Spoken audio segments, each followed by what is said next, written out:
Hey, what's up, everybody? Magic the Gathering is a trading card game, the trading card game where you buy cards and build decks. That's the whole economy. That's the whole thing, which leads to the tragic opportunity cost of Magic the Gathering. Before we can continue, we must define the key term. What is opportunity cost? Opportunity cost is the loss of potential gain from other alternatives when one alternative is chosen. So Magic the Gathering over something else and the loss of that something else. We'll talk about it.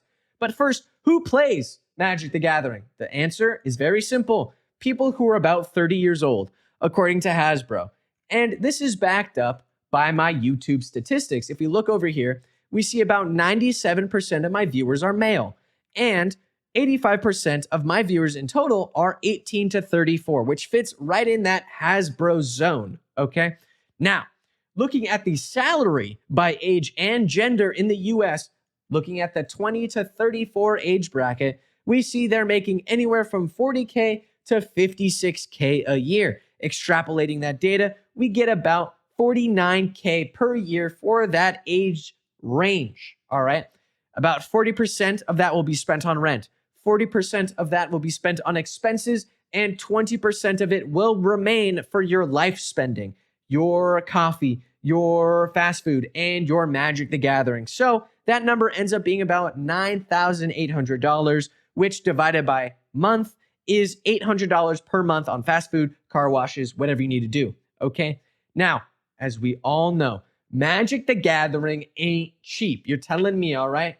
Look at Outlaws of Thunder Junction, a pretty mid-ish set for about $150 per box. We can most likely expect this to continue on, which means with an $800 budget, let's say, we can get safely 3 boxes of Magic the Gathering per month, which is a lot, but that's what we're spending our money on. We're not going out to eat. We're just getting that Magic cards, baby.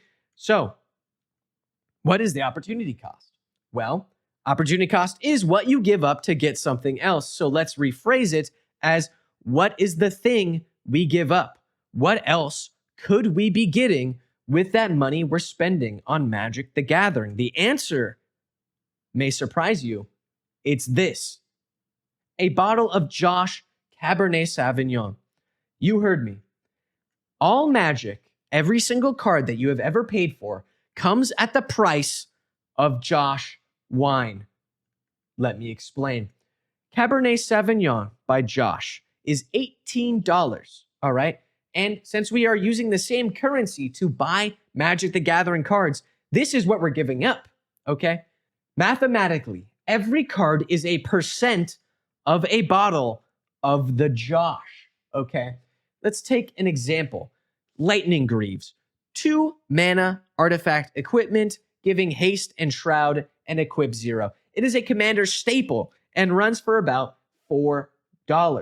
So $4 divided by 18, which is a bottle of Josh, equals 0.22. Rounding, about 25% of a bottle of Josh is worth a Lightning Greaves. Okay? Now, the question is that worth it? I say yes. Why? I will explain momentarily. Let's continue the examples, of course. Mana Crypt, a 0-cost artifact at the beginning of your upkeep. Flip a coin, you lose the flip. Mana Crypt deals 3 damage to you and add 2 colorless mana. It is quick mana. It is one of the best cards in the game, but it is also $180. So $180 divided by an $18 bottle of Josh Cabernet Sauvignon equals 10. That's right, 10 bottles of Josh for 1 Mana Crypt, okay? 10 bottles of Josh Cabernet Sauvignon. I ask you, is that worth it? The answer is no. I'll explain. But first, why Josh? You must be asking yourself, why is Josh the basis of comparison, the opportunity cost of every Magic the Gathering card? Well, hear me out. Continuing with the example of Mana Crypt.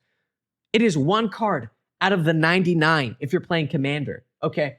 The average turns per game is 9. So 1 commander plus your initial 7 cards plus 9 draw steps equals seeing 17 cards on average per game. We throw in a little bit of draw and we get maybe 22% of your deck seen per game.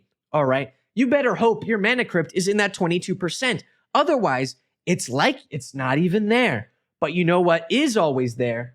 Josh, all right? Josh is there whenever and wherever I want. No one can stop me on the kindergarten playset, in the church, in the court hearing for DUIs. Nobody can tell me when and where I can't have my Josh Cabernet Sauvignon. So I drew a little graph here. I have an economics degree.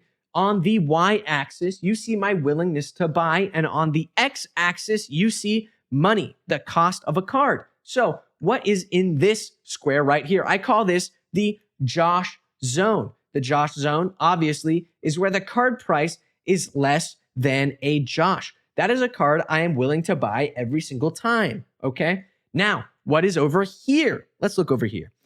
This is called the Posh zone. Opposite of Josh, it's the Posh, okay? So it's where the card price is more than a Josh. It's for the big spenders, okay? And you should just find a different card. Find a card that fits into the Josh zone, okay? Because I would rather drink a bottle of wine than spend more than $18 on a single card I might not ever see in a deck, okay? I drink way more than I play Magic the Gathering. So what did we learn? Opportunity cost. We learned what it is. Economic theory, fundamental economic theory we learned here. And of course, we learned all about that Josh. So if you liked this video, please leave a like. If you subscribe it, please subscribe. And if you've got a couple extra dollars floating around, please buy yourself some Josh Cabernet Sauvignon on me. On me. I hope to see you in the next one. Peace out.